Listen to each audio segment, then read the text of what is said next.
Hello everyone! Today we're going to tackle about one of the indigenous group here in the Philippines. Of course, our fellow Iraya Mangyans.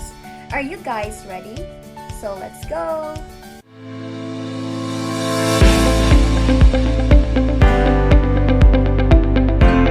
The Iraya Mangyans are an indigenous people here in the Philippines who live in the uplands of northern Mindoro, southern Luzon.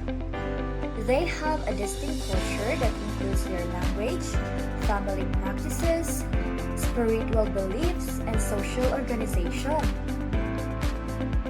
The Iraya Mangyans are known for their weaving skills, which they practiced using a vine-type fern called mito.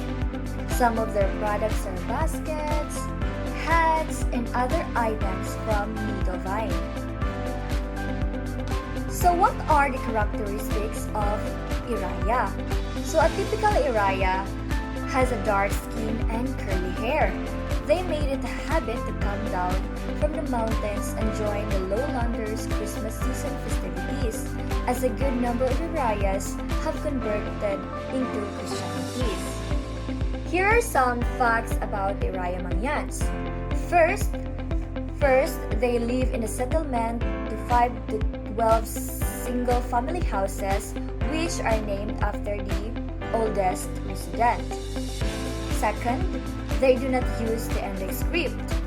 Third, some communities have embraced the lowland culture, as what I have mentioned earlier, and torn away from their traditional culture. The Iraya Mangyans have faced serious threats including discriminations in school and exploitation in workplace. So let's talk about some culture of the Iraya Mangyans and their practices. So we have here the food security. The Iraya Mangyans experience food insecurity without hunger, meaning that their household food supply is adequate, but they must adjust their food management. This can include reducing the quality of food and consuming less variety of foods. Their ethno-astronomical beliefs. So the Iraya Mangyans have ethno-astronomical beliefs and practices that are used in planning, courtship, marriage, pregnancy, and giving birth. They also have that kind of beliefs and practices to for their everyday lifestyle. So these beliefs are primarily practiced by elders, of course. So as what we have known, or in our culture, also in our culture, our elders also have their practices and beliefs that we also followed. So, and children and teenagers are not aware of them. So the teenagers are not aware, of course. Most of us, we are also not aware of some beliefs and practices in our culture.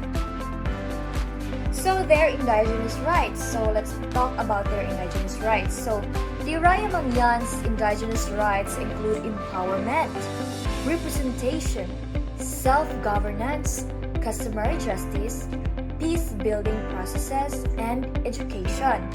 So they also have their indigenous rights, of course, because they also belong in the indigenous group of people. I have mentioned earlier their nito weaving, that these Iraya Mangyans are known for their nito weaving skills. So the Iraya Mangyans are skilled in nito weaving, which is the main source of income for some of them. So each weaver has a unique design or pattern, making each piece one of a kind. Yes, they are very expert of nito weaving.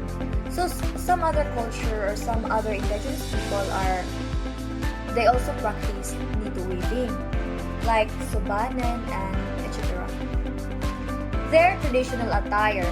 So of course, every culture or every group of people belong in a tribe have their traditional attire. So in ancient times, Iraya Mangyan women wore a blouse and a skirt, a typical blouse and a skirt. So and men wore G-string. Their clothes have strings for the men. So today, the Iraya Mangyans dress like the lowland people. So since they also they live their culture, they live their tribe, and embrace Christianity, they're also wearing clothes like the ordinary people in the lowland. The Iraya Mangyans eat a diet consisting mostly of rice, banana, beans, papaya, corn, squash, sweet potato, and other root crops. And that would be all for today. Thank you so much.